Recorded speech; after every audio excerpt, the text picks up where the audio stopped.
everyone, I am Haunting Girl and this is my channel. My channel is combined with places in the past and their hauntings. Some places have really dark and sad stories that sometimes I might not be able to put on the channel. Other stories are unsolved mysteries of why the place or the place and or surroundings are haunted.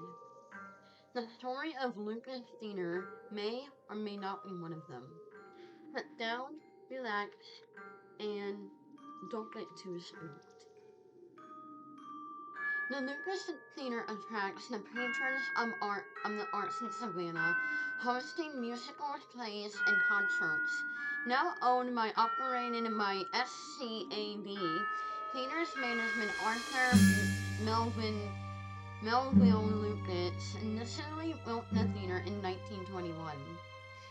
Despite having built over 40 theaters across the country, only the Lucas Theater bears his name. The theater hosted primetime movie premieres and also served as a community center for the people of Savannah.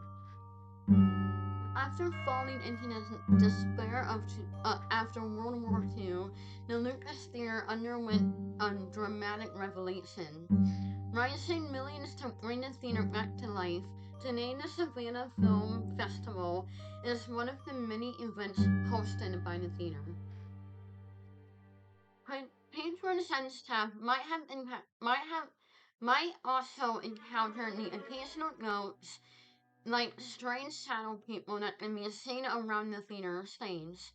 There is also a phantom audience, as staff claim to hear applause coming from the main theater room when it is empty. The ghost of a box office worker shot in a drive-by is also presented in the lobby. He can occasionally be seen stumbling into the lobby with a gunshot wound to his back.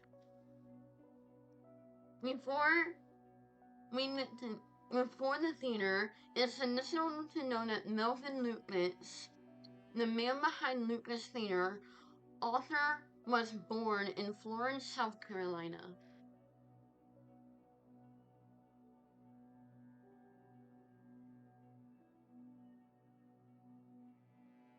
and lived in Atlanta for most of his life. Still, he loved the city of Savannah and kept ties with the city through the family, friends, and his various businesses. He was jack of all trades, on numerous roles during during his lifetime. In 1917, he bought the Time Record newspaper in Americans, Georgia, then sold it 5 years later in 1919. He took a seat on the board of directors of the Exchange Bank of Savannah and was also contracting agency for Georgia Telephone and Bank of Savannah, and was also contracting author Arthur also ran Ford dealership and renovated the Levy department store, which is now the SCAD Red Library. Despite having a wide area of interests, Arthur's true passion was the arts. He got into show business in 1907, taking a high-level positions in several motion picture companies. He managed Savannah's Grand Theater and Washington Film Exchange Corporation in Washington, D.C. He supervised the distribution operations of Mutual Film Corporation, then worked for the Triangle Film Corporation, where he oversaw the company's orientations in the South. He set his sights on Savannah, taking over movie theater operations. He set his sights on Savannah, taking on the functions of Oneiden and Folly theaters. With the help of the company, he had begun planning his big move, building the Lucas Theater. Arthur would come to build over 40 theaters across the country. Through the Lucas was the only theater to be named after him.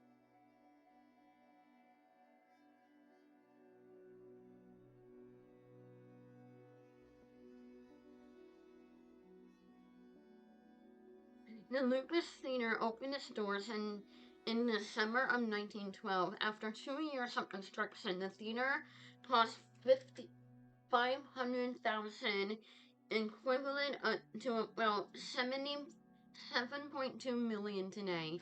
The silent film was still in effect. The theater opened the two silent films, Buster Keaton's comedy short Hard Luke and Camille, a drama starring Rudolph Valentino and Alina Nasimova. The, the premiere held propel Vintil's career, and he went on to star in The Four Horsemen of the Apocalypse, the first film that grossed over 1 million.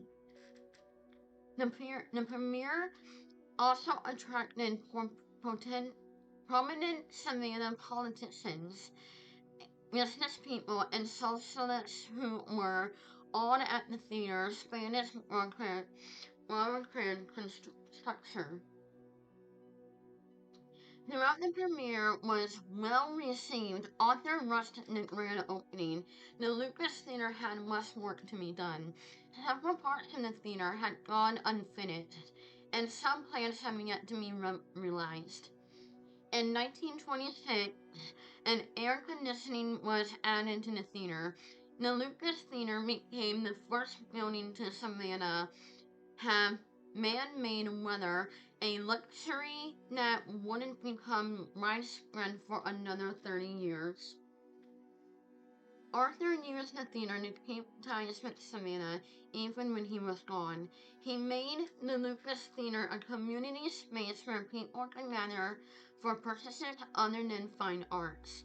He handed out tickets to the theater to newborn babies and sent letters to his employees who were drafted during World War II. After the war, Savannah expected an economic downturn. Audience slowly declined, and the Lucas Theater was forced to close in 1976. Just 3 days later, the alias Southern Theaters, the owners of the Lucas Theater, petitioned the Savannah Historic Foundation to turn the now historic theater into a parking lot. Finally, in the next 10 years, planning to turn the now historic planning. Finally, in 1987, a non-profit dedicated to saving the theater was formed. The Lucas Theater for the Arts began raising capital to restore the theater. The restoration didn't start until 1995, when money started pouring from the film and theater enthusiasts. In 1997, the release of Midnight in the Garden of Good and Evil spurred tourism in the city. Director Clint Eastwood held the release party at the Lucas Theater, which attracted tons of donors, including the generous 200,000 donation from Kevin Spacey. The Lucas Theater reopened in December of 2000, and almost 80 years to the day of the original opening. Shortly afterwards, the SCAD took over the theater operation and afforded financial support. The Lucas Theater is now a major destination for performers touring the South and hosting major events like the Savannah Film Festival and Savannah Music Festival and the Savannah Philharmonic. Like many theaters across the country and the world, the Lucas Theater have a few spirits floating around. The ghosts tend to come out when the theater is empty. Many report seeing shadow people in the around the building, especially on stage. Others have heard the sounds of applause when theaters were empty. The theater staff have also reported a strong sense of being watched or even preyed upon when they were working in some of the darker corners of the theater. Workers and staff working on the renovations witnessed some strange paranormal phenomenon as they upgraded the building. Some reported hearing sounds of the projector learning from the ceiling, even though it had been removed. Other workers claim to have seen the apparitions of nearly 20th century of early 20th century theater patrons walking the halls. In 1928, a large crowd was waiting to enter the Lucas Theater for a grand premiere.